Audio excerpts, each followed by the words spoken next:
They fired me at 55, thinking my career was over. They didn't know I owned the patent to the technology their entire company depended on.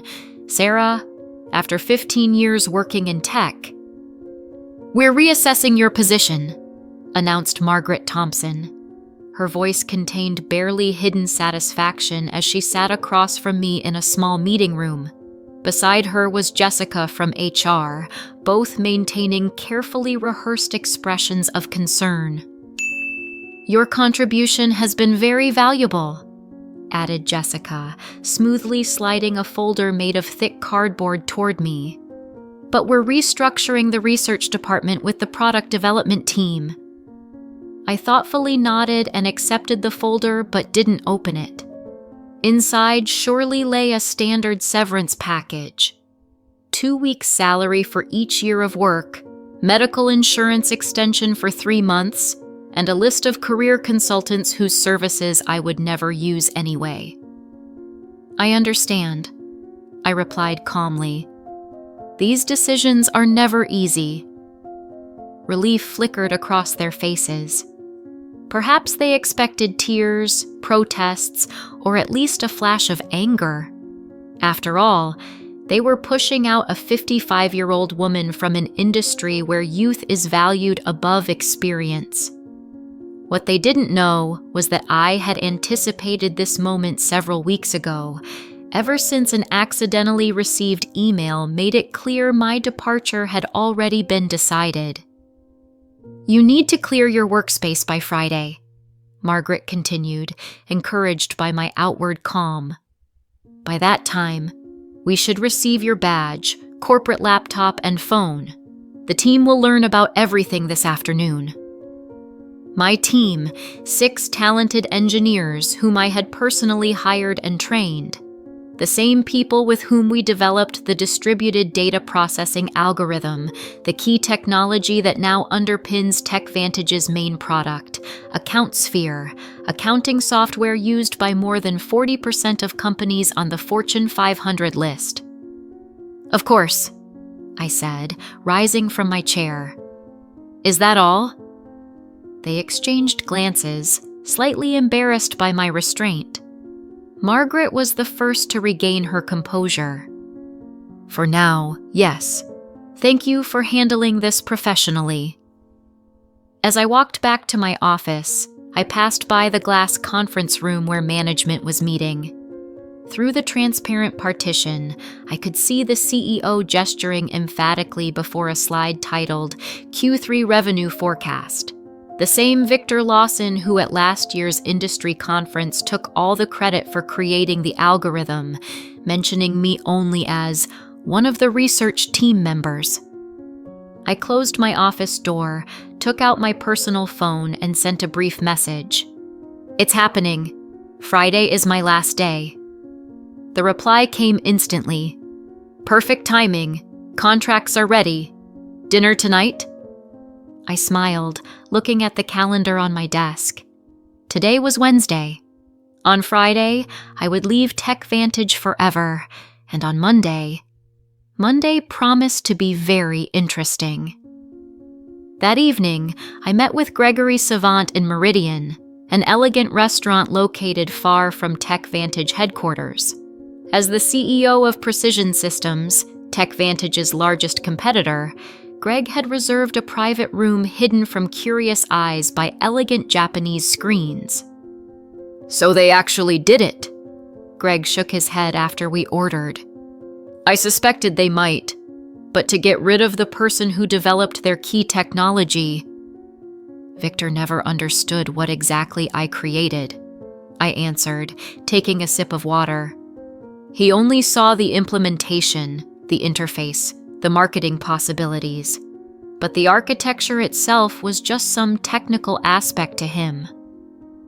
The irony of the situation was almost perfect. 3 months ago, I discovered that the patent application for my distributed data processing algorithm had never been submitted to TechVantage's legal department. I approached them with a question, and they responded that it was an unfortunate oversight and they would address it immediately. but something in their reactions seemed suspicious, and I decided to check the company's internal documentation. That's how I found a strategic memorandum detailing a plan to register the algorithm as technology developed within the company without specifying a particular author. They planned to get rid of me before filing the patent, knowing that intellectual property created by employees automatically belongs to the company. But what TechVantage didn't know was that I had already been refining the algorithm for several months. These improvements increased data processing efficiency by 43% and weren't covered by my employment contract. I quietly filed a patent under my name a month ago, documenting every step with timestamps and development logs proving all work was done outside working hours. The patent was approved surprisingly quickly, thanks to Greg introducing me to a first-class intellectual property lawyer. "Everything's ready," said Greg, smoothly sliding a folder toward me. "As soon as you sign, Precision Systems will officially get exclusive rights to your patent. Monday morning, a press release will announce you as our new Director of Innovation." I carefully reread the documents, though I already knew them by heart. A 7-figure signing bonus, a substantial Precision Systems stock package, and ongoing royalties from every product using my algorithm. What do you think Victor's face will look like when he realizes what happened? Greg smirked, not hiding his pleasure. I'm more concerned about my team, I admitted. They don't deserve to be caught in the crossfire. Greg nodded. "Already taken care of. We have positions for all 6. Senior roles with solid salary increases." I signed the last page and closed the folder. With one elegant movement, I secured my future, protected my team, and regained control over the fruits of my labor. "To new beginnings," said Greg, raising his glass. "To recognizing one's own value," I added, clinking glasses with him. Thursday and Friday passed in a blur. Exit interviews, handovers, goodbyes to colleagues. I maintained professional restraint, even as rumors spread throughout the company. Administrative assistants threw sympathetic glances in hallways, and junior developers awkwardly asked if I would write recommendations for them on LinkedIn. I documented everything meticulously, not as a gesture of goodwill, but as evidence. Evidence that I had acted honestly, while the company had not. At the final exit interview Friday afternoon, Jessica from HR mechanically read through a standard checklist. "You understand that all intellectual property developed during your employment remains the property of TechVantage." She smoothly shifted the non-disclosure agreement toward me. "Of course," I answered politely. "Everything that was developed within the scope of my work, using company resources, and during working hours." I slightly emphasized these clarifications, but Jessica was too busy filling out forms to notice. "And you confirm that you don't have copies of confidential company information?" "I took nothing from TechVantage," I confirmed, absolutely honestly. After all, the patent belonged to me. I collected my family photos, conference badge collection from 15 years in the industry, and the mug my team gave me last Christmas. I noticed Margaret stopping in the doorway, casually leaning against the frame. "I just wanted to make sure you're doing okay with the departure," she said, watching me pack things into a cardboard box. "Absolutely," I replied, wrapping a small award for that very algorithm that was now at the center of my plan. The irony of the moment didn't escape me. "You know, Sarah, such restructuring decisions are never personal," Margaret continued. "Victor believes the company needs to move toward a younger team." I looked up and met her eyes directly. "I understand perfectly. Business is business." Something in my tone made her hesitate for a moment. Doubt flickered across her face, but she quickly dismissed those thoughts. After all, what could a woman approaching 55, now unemployed, possibly do? "Are you planning to take a small break?" she asked, feigning concern. "Actually, I already have a new position," I replied. "I start on Monday." Surprise flashed across her face. "So quickly?" "Something interesting?" I smiled. "A very promising role. I'm absolutely thrilled." She nodded absently, already mentally switching to other matters. "Well, good luck then." When I left TechVantage's glass headquarters for the last time, surrendering my badge and carrying the box with personal belongings, I paused briefly and looked back at the building where I'd worked for 15 years. The lights were on in the conference room on the top floor. Clearly, an evening meeting was in progress. They were probably discussing how to redistribute my responsibilities to younger, less experienced, and much cheaper employees. But they had no idea that in less than 72 hours, an emergency crisis meeting would be held in that same room. Monday morning, the sky was clear and bright.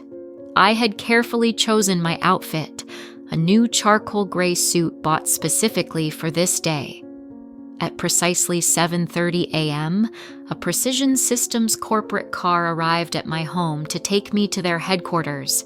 Today was my first day as Director of Innovation. The press release went out at 7 a.m. Greg informed me as I settled into my new corner office with panoramic windows. Industry publications have already picked up the news. The public relations team is tracking the reaction. The announcement was crafted with exquisite precision. Precision Systems acquires exclusive rights to revolutionary data processing algorithm. Welcome Sarah Jensen as Director of Innovation. It detailed my experience, highlighted that I was the sole inventor of the patented technology, and explained how Precision Systems would integrate this algorithm into their new product line. Most importantly, it clearly indicated that any company already using this technology would now need to review licensing agreements with Precision Systems. At exactly 9:15 a.m., my phone lit up with the first message from my former team at TechVantage. "Complete chaos here. What have you done?" The message was from Miguel, my lead developer. I smiled and quickly typed a reply. "Check your personal email. All 6 of you already have offers." Meanwhile, miles away at TechVantage headquarters, the scheduled morning management meeting had abruptly changed format. As Miguel sent me real-time updates, I could visualize what was happening. Victor arrived at the office to find the chief legal counsel and CFO at his door, both pale. The industry announcement had hit their inboxes simultaneously, triggering immediate alarm. By 9:30 a.m., the planned business meeting had transformed into an emergency crisis team. Board members were connecting remotely, the legal team frantically examining my employment contract and all documentation related to algorithm development. "They're searching all files mentioning your name," reported Miguel. "They just rolled server racks from the research department into the conference room. The tech team is examining them."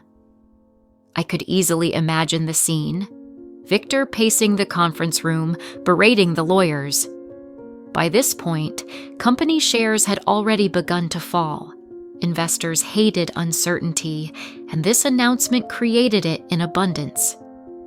By 11 a.m., I received an email from Victor that practically radiated panic. "Sarah, there seems to be some misunderstanding. Please call me at your earliest convenience to discuss." I forwarded the email to Precision Systems' legal department and didn't respond. By noon, the industry was buzzing with rumors. TechVantage shares had dropped 7% since market opening. Precision Systems, conversely, had risen by 12%. 3 major technology publications requested interviews with me about the strategic coup that had shaken the accounting software market. "How are you feeling?" Greg asked, popping into my office. "Vindicated," I answered honestly. For 15 years, I watched others take credit for my work. For 15 years, I was told I was lucky to even be in the room. And now, finally, I've received recognition. My new executive assistant appeared in the doorway. Dr. Jensen, the development team is waiting for you in the main conference room. And, she hesitated, TechVantage's CEO has called 4 times in the past hour. Let him know I'm in meetings all day, I replied calmly. The lawyers will contact him about licensing issues later this week. As I headed to my first meeting as Director of Innovation, a sense of calm purpose filled me. The boardroom fell silent as I entered. 20 faces turned toward me with expressions ranging from curiosity to admiration. These were my new colleagues, many of whom had only known me by reputation until today. Welcome to the team that will change the industry, I began, feeling surprisingly at ease in this new role. I've spent 15 years perfecting a technology that will now reach its full potential. The presentation went smoothly as I outlined my vision for integrating the algorithm into Precision Systems' product line. Questions were thoughtful, engaged, and respectful, a stark contrast to the dismissive attitude I'd grown accustomed to at TechVantage. By late afternoon, my phone was flooded with messages from former colleagues. Some expressed shock, others congratulations, and a few, those who had witnessed Victor's treatment of me over the years, sent thinly veiled expressions of satisfaction. The 6 members of my former team had all accepted their offers at Precision Systems and would start within 2 weeks. At 4:30 p.m., Greg knocked on my door, waving a tablet. Have you seen this? He turned the screen toward me. TechVantage had issued an emergency statement to investors. We are aware of claims regarding our AccountSphere technology and are investigating these allegations. We maintain that all intellectual property used in our products is rightfully owned by TechVantage and will defend our position vigorously. Their stock is down 15% now, Greg added with a hint of satisfaction. 3 major clients have already called asking about the implications for their AccountSphere licenses.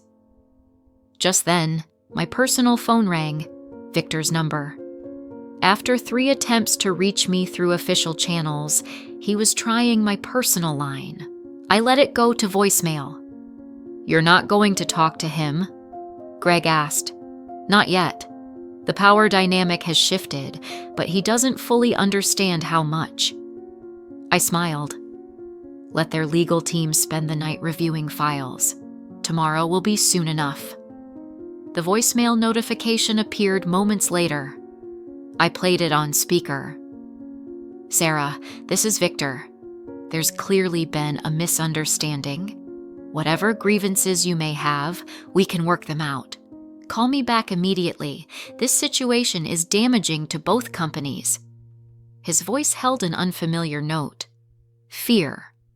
Tuesday morning brought a flurry of activity. 3 major industry publications had featured the story on their front pages. CNBC requested an interview. TechVantage shares continued to decline, triggering concerned calls from major investors. At 9 a.m., I finally answered a call from Victor. Sarah. His voice was terse. This is completely unprofessional. You've put both our companies in an impossible position. Good morning, Victor, I replied evenly. I understand this must be distressing for you. Distressing? You've created market chaos based on a disputed intellectual property claim. Our attorneys say your patent won't stand up to scrutiny. The algorithm was developed while you were employed by us. The original version, yes, I agreed. But the patent covers significant improvements developed entirely on my own time, using my own resources. The documentation is quite thorough. Timestamps, development logs, witness statements. I'm sure your legal team has explained the situation by now. Silence stretched for several seconds. What do you want, Sarah? His voice had dropped to nearly a whisper. I don't want anything from TechVantage, I replied truthfully. I'm exactly where I want to be. However, Precision Systems' legal team will be contacting you regarding licensing terms for AccountSphere's continued use of the algorithm. This is extortion, he hissed. No, Victor. This is business. I echoed Margaret's words with quiet satisfaction.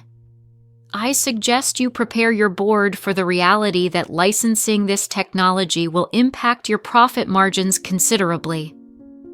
I ended the call and turned to find Greg standing in my doorway, grinning widely. That was masterful, he said. Our legal team has drafted the licensing terms. The annual fee would consume about 30% of their profits on AccountSphere. I nodded thoughtfully. They'll fight it, of course. Of course. But our position is solid, and they know it. The question is how much damage they're willing to sustain before negotiating. Over the next 3 days, the industry continued to buzz with the story. I gave carefully crafted interviews explaining my journey and the technological achievement, always remaining professional when discussing TechVantage. Behind the scenes, legal teams from both companies engaged in increasingly tense negotiations.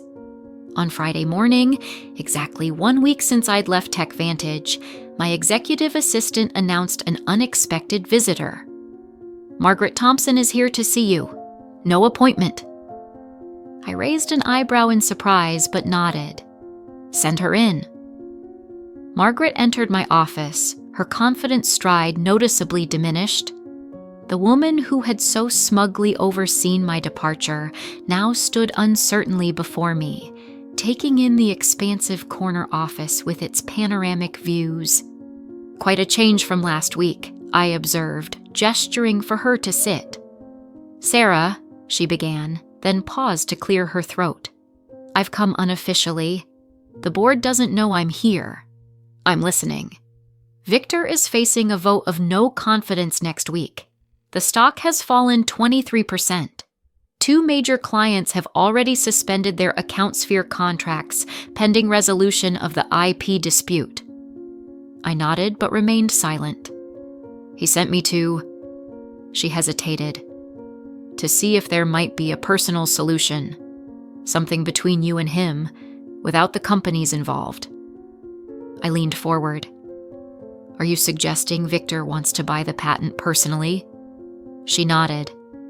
He's prepared to make a very generous offer. I laughed softly. Margaret, please tell Victor that the patent isn't for sale, to him or to TechVantage. But Precision Systems is very willing to negotiate fair licensing terms. He won't survive this, she said quietly. Not professionally. That's unfortunate, I replied, feeling no sympathy whatsoever. But as you told me last week, restructuring decisions are never personal. It's just business. Color rose in her cheeks. She stood abruptly. You planned this all along. No, Margaret. TechVantage planned this when they decided to steal my work and discard me.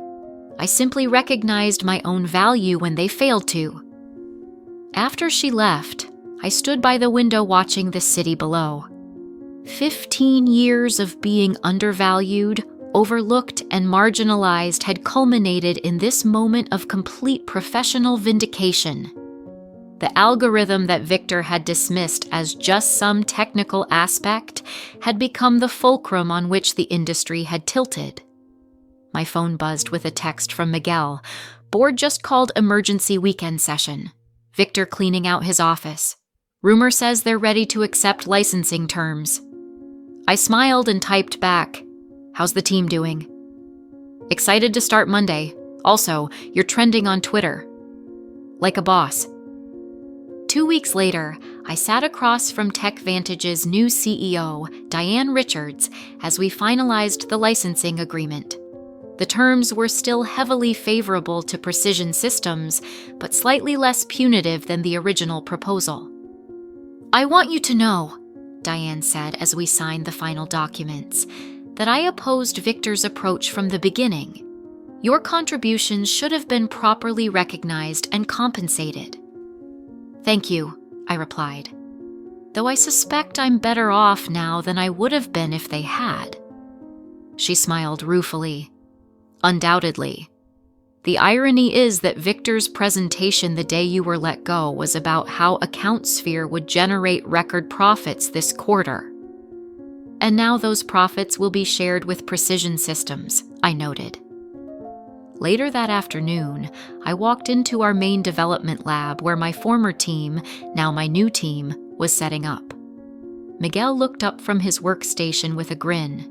"How does it feel, boss?" "The licensing deal is official, Victor is out, and we've got the band back together." I looked around at these talented people who had followed me from one company to another, trusting my leadership even in the most uncertain circumstances. "It feels like vindication," I admitted. "But more importantly, it feels like recognition. Not just for me, but for all of us who did the actual work that others took credit for."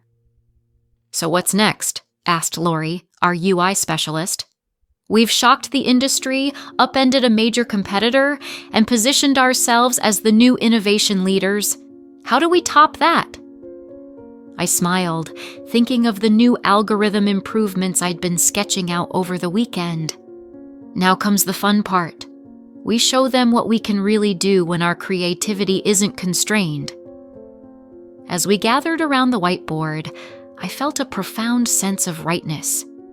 At 55, when TechVantage had deemed me obsolete, I had instead found my strongest professional position yet, not despite my age and experience, but because of it. The industry had learned a valuable lesson. Never underestimate the person who understands the technology that drives your entire business. And I had learned something too. Sometimes the best revenge isn't just success. It's success that forces your former detractors to write you checks for the privilege of using the very innovation they once dismissed. "To new beginnings," I said to my team, echoing the toast Greg and I had shared just 2 weeks ago. "To recognizing our own value," they answered in unison. Did you like the story? Write your opinion in the comments. Don't forget to subscribe to the channel and turn on notifications so you don't miss the next interesting story. See you tomorrow.